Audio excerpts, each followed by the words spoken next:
Hey guys, what is up? This is Cody, or xCodeh. How's it going today? Hopefully everybody watching this video is having yourself a snazzy day. Let me know where you're watching the video from in the comments down below, inside or outside of the United States. I always love to know. On today's video, I have part 3 of the trilogy of life story commentaries about the time that I had to sleep in my school for 3 days. If you guys haven't seen the last 2 parts, I'll have a link in the description and a card up there. So sit back, relax, grab yourself a peanut butter and pickle sandwich, and let's get on with the life story. So brief recap on the first 2 days. There's a nor'easter in 2011 in Connecticut that wiped out almost the entire state's power. Nobody had power, no one had heat, it was really freaking cold, and we ended up having to go to my high school for shelter for 3 days.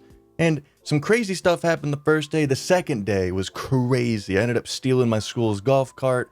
It was something else. And the third day was more so doing stuff that I always wanted to do. This was a golden opportunity to do whatever we wanted, within reason, obviously. No cameras on for the entire school. And on the third day, a lot of the people that we were hanging out with the previous 2 days actually ended up going back home. I don't know if they found a place with power, with a generator. So the group kind of split up from the group from the first 2 days, and it was just me and one homie that I came there originally with on the first day. And we were just lapping around the school trying to find something to do. And we went near where the gym was, where the majority of the people were spread out on cots and everything. How they had it set up was they had like the elderly people in the cafeteria, and they had the majority of the people in the gym. And then for all the weird motherfuckers that wanted to sleep in the hallway, they let people do that too. I remember we were walking across the school, super bored out of our minds, and we came up to the gym and we saw someone that we knew from high school, and we were like, yo, what's up, dude? How's it going? One of the nicest people that I met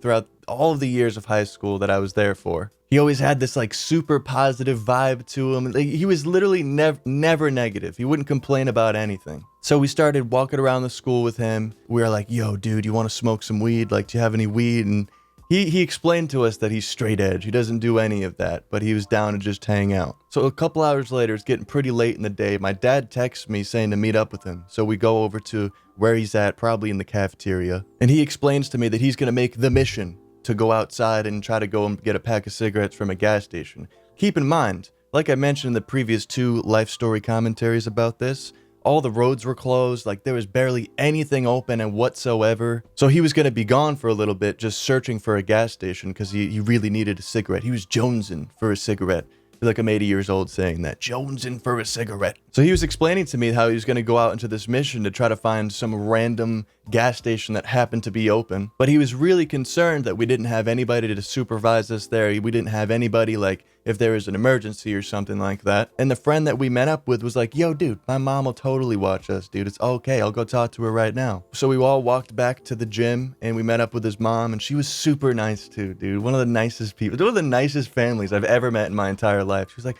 oh, of course, no problem. I texted my dad and said, hey, here's her number if you want to talk to her. Everything's all good. So about 20 minutes later, it's me and my homie and the dude we met up with, and we're just kind of chilling outside of the gym, just talking, having a good time. And then his sister starts walking up to us. I remember that she had a purse on her, and she walked up to us. You know, we got the stoner clothes on. We got the long hair. We were fitting the stereotype for a pothead. She walks right up to us, kind of like looks around. She's like, hey, you guys smoke weed? And we're like, hell yeah, we smoke weed. You want to smoke? She's like, yeah, I got a blunt. Like, let's go smoke somewhere. Where can we smoke? And I'm thinking to myself, I'm scheming in my mind. Where can we smoke right now? Where's a place that I've always wanted to smoke, but we'll never be able to smoke because of the cameras. We're not trying to go to jail, but now is the golden opportunity. We have opened the golden ticket to Willy Wonka's chocolate factory. Now is the time. So we walk out the main entrance to the school, and we're kind of walking around the school, and I get this fucking idea. If you're a long-term viewer of the channel, you know that I was in, I wouldn't say special ed. It was basically like a trailer off the side of the school where they put all the degens, all the kids that would skip school, never do their homework, basically get in trouble all the time. They put them all in one room, so the rest of the school didn't have to see us, swept us under the rug. And like I said, it was like this trailer on the back end of the school. So I was like, yo, I know where to smoke. So like I said, it was getting a little bit late. The sun was like about halfway down. It kind of had that, you know, orange glow across the sky. I remember this specifically because it was like a moment I'll always remember forever. We walk around the school and we walk up to the ramp in the back of the back of the trailer where I used to go out there and hit my e-cig during breaks and stuff. In between classes, we'd go out there with a water cup and just chill and talk about smoking weed after school. We go up to the ramp. She pulls out this Extendo blunt, dude. It was like 2 Dutch Masters put together. Like, this blunt was like this long. It was kind of skinny. It was kind of skimpy, but that shit was fucking long. It was probably one of the longest blunts that I've ever smoked in my entire life. She sparks it up. We're passing it around. And as I'm hitting it, I'm thinking to myself, wow, I can't believe I'm in this situation. I'm smoking an Extendo blunt and the back porch of all of my classrooms because we had all our classrooms in this back trailer, and I'm sitting there getting baked as fuck on the back porch, man. This is lit. And I remember halfway through, we got a little paranoid. We got a little nervous because you're sitting there smoking, and about halfway through, the weed fully sets in, and you get a little paranoid, and you're like, wait a minute.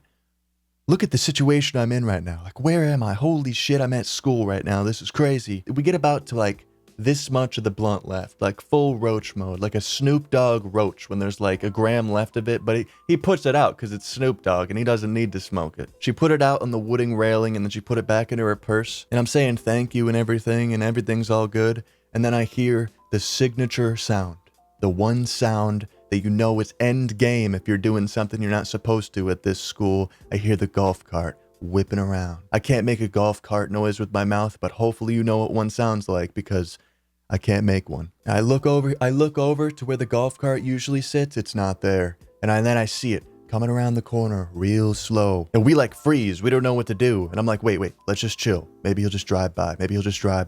He came up real slow and he almost stops. Like, he almost came to a full stop when he saw us on this back porch to the school classrooms. He almost stopped. Like, he rolled up and he kind of stopped, looked at us, and he's like, what are these guys doing? He gave us that look like, what the fuck is going on here? And then he kept going real slow. It's almost like you're looking at a painting and you look at it long enough and the eyes follow you. It was almost like that. My heart was absolutely racing. Like, it kind of ruined the high a little bit. I hate to break it to you, but the moment she lit the blunt, it smelled like immediate vanilla in mids. Like vanilla Dutch Master. It was either a vanilla game or vanilla Dutch in mids, dirt mids. But I couldn't complain at the time, okay? Listen, the whole state was out of the power. We only had one plug, and he had already made the trip out to give us a gram the previous day, so we're not gonna hit him up with $10 or something that we had at the time. I remember giving her like $5 or something, saying, thank you so much. I always wanted to smoke back there, and she was super hyped about smoking there too. We loop back around to the main entrance to the school. Stony baloney, because even mids back then would get me fried. Like, I could smoke anything and get annihilated off 1 or 2 hits. We're smoking this fucking long ass Extendo blunt. I'd never even smoked a blunt like that. It's basically like the equivalent of like a 3-gram backwood, just in a long skinny blunt. I still to this day have no idea if the security guard almost stopped the cart and looked at us because he had smelled the weed and like realized that we were done, so there was nothing he could do.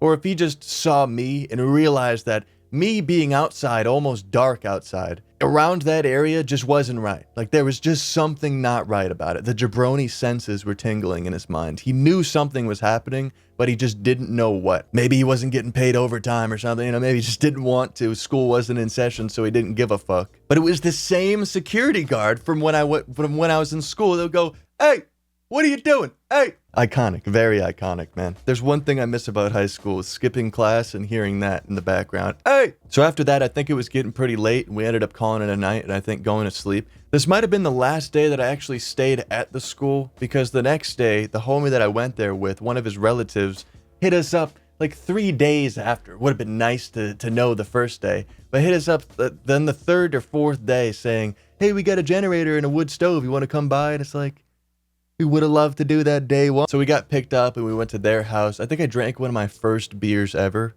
there. I have like a really vivid memory. It wasn't that great. Like, you really don't like beer until you're above 20. I mean, some people do. I don't. I hated it. It was like one of those scenarios where it's like you want to be like, you don't want to be ungrateful, so you drink it and like you finish it and you're like, ugh. So that was the time that I smoked an Extendo blunt on the back porch of my classrooms. And hopefully you guys enjoyed your peanut butter and pickle sandwich. Leave a like on the video if you guys enjoyed. I want everybody right now, it's super, super important.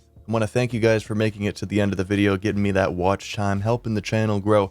But number one, most importantly, I need to break you guys this news. It's something very important, something I've been meaning to tell you guys for a couple videos now. I need you guys to go follow my cat on Instagram. It's very important. There's nothing more important that you could do today than following my cat on Instagram and drinking tons of water. It's just unexplainably important. It's on screen right now. You can't miss it. And also, I want to say thank you to everybody who's been supporting me on Patreon. I'm going to put the names on screen right now. Sorry I didn't do it in the last video, but thank you to everybody that's on screen right now. You're a legend. You're helping me pay the bills, helping support the channel, and I can't thank you guys enough. I've been having a lot of fun making the unlisted Patreon videos, and hopefully you guys have been enjoying them, man. Thank you for spending the time out of your day to watch my videos. Stay high, stay lifted, and stay snazzy.